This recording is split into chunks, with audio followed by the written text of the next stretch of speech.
How do I create value? Here's how. So first we're going to create a value scale. So we're going to use the template and we're going to trace around it to create a 5 scale value. We're going to go from dark to light to white. Once you've traced your template, you want to take your ruler, create the little tick marks, marking off each inch. If you start at the left side at the top, you want to start at the left side at the bottom. 2 dots should line up and give you a fairly good vertical line.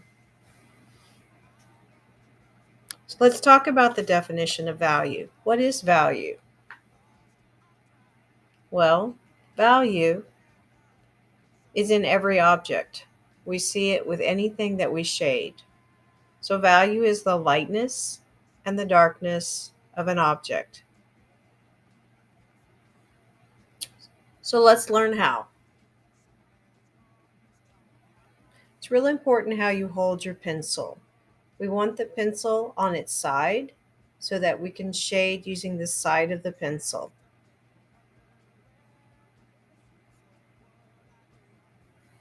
So you can see here, it's not like writing a sentence. I'm holding the pencil on the side and I am using a slanted mark.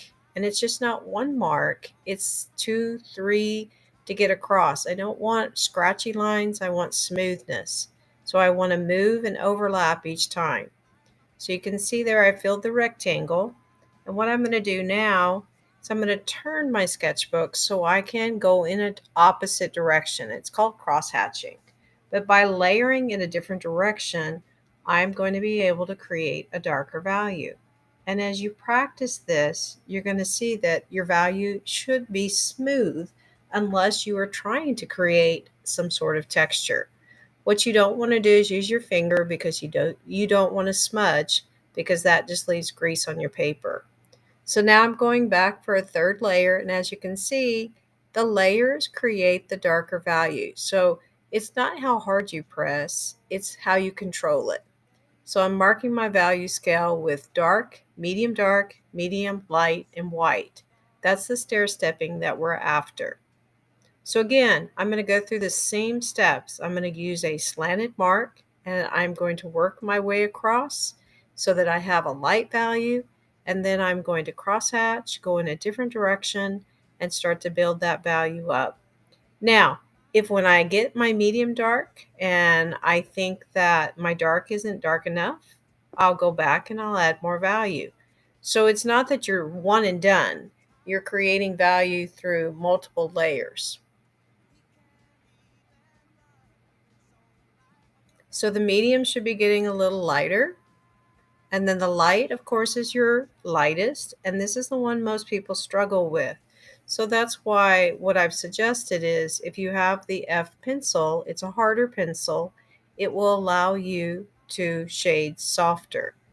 Again, you'll notice my hand is on the very back of the pencil. That way I can get my lead down. If for some reason my pencil isn't sharp, I'm working against trying to get that value. So again, working back, you can see that my light and my medium are kind of the same. So I'm going to go back and darken the medium, and then probably that will then entail that I need to darken the medium dark. So value is about practicing. It's about creating those layers of value, and depending on your texture, in this instance, we want a smooth texture. So again, we're going to do this again. We're going to trace around the template, and this time there are not going to be any lines. We're going to create value just like you see on an object where it goes and it changes. So we're going to start with the lightest value and we're going to move across.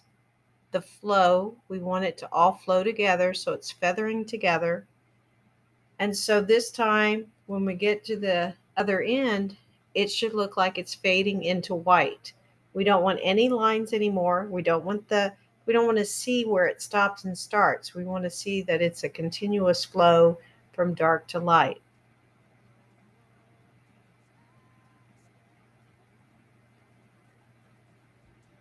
All right, so again, we want to feather on the end.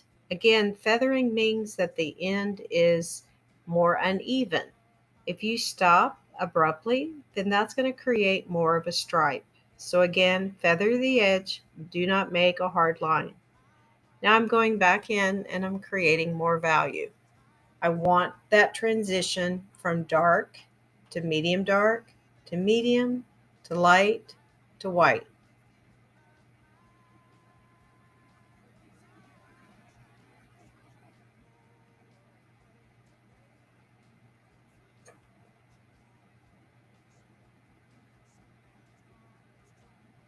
And again, if you need to, you can go back over this with the F pencil, and that will tighten up some of those areas that have more of the kind of the texture showing through. Your sketchbooks are great for shading because that paper, that's what it's made for.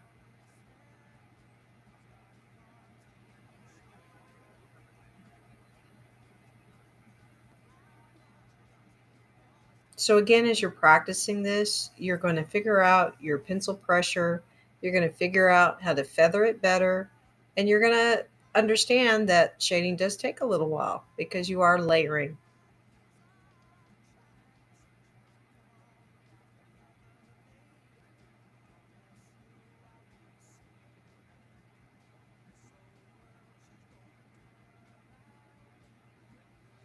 All right, now let's apply this to the ribbons that we've been drawing.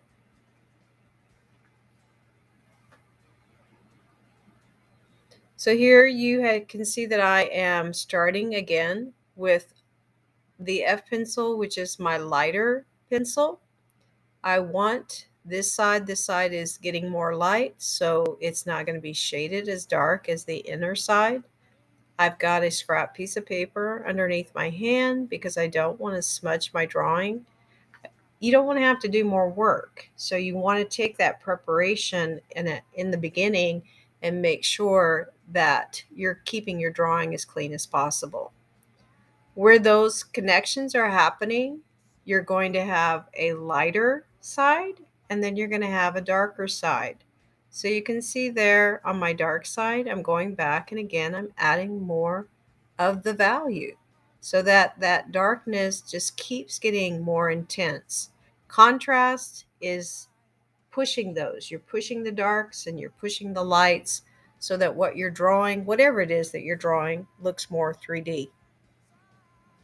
Make sure that you can tell what's the underside and what's the top side, because if you shade it in properly and you have two darks missing or two darks meeting together, then that's not going to make what you're doing look realistic. So that's one of the goals. The goals is that we're after kind of a realism, which means the values and the subtleties of it feathering into each other is very important.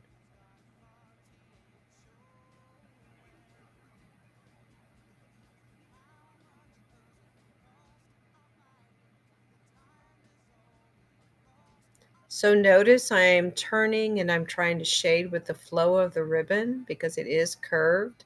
I want that value to look like it's flowing with the form. If I'm shading against the grain, then it's going to just show more of a scratchier surface. So again, be conscientious about how you're shading, be conscientious about not smudging, and that's an easy fix. If you're smudging, then put something under your drawing hand or the other hand so that it doesn't create those smudges. Where we did the cinnamon roll or where we did the twist, obviously there's going to be more shadows. So the rule of thumb is if something overlaps something else, it creates a shadow. So where the ribbon is turning over here at the end, there's going to be more value because it's turning away from the light. So it's getting darker. And on the inside is the same thing. So you have to think logically, where is the darkest area? Well, the darkest area is where those two surfaces are closest together.